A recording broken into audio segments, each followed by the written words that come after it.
Normalize giving yourself the abundance of grace first before you give it to others. Is your cup of grace overflowing before you give it to others? Normalize giving yourself the abundance of grace first.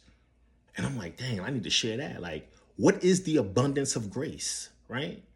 The abundance of grace is the intentional practice, on purpose practice of giving yourself generous amounts of patience, generous amounts of mercy, generous amounts of compassion, generous amounts of understanding, generous amounts of forgiveness, generous amounts of emotional room and permission to learn while still remaining accountable for how you live, right?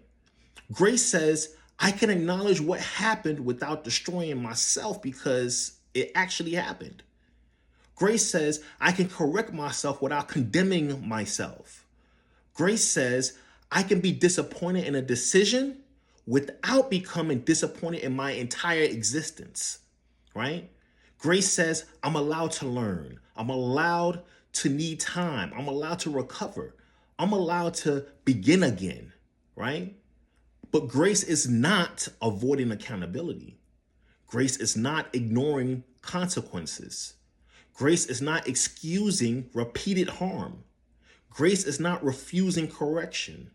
Grace is not staying unchanged forever, right? Like, grace is not saying that, you know what, I'm human. And saying I'm human is giving yourself permission to keep hurting people or hurting yourself. Grace gives you room to grow. It does not give you permission to refuse growth. I hope that helped.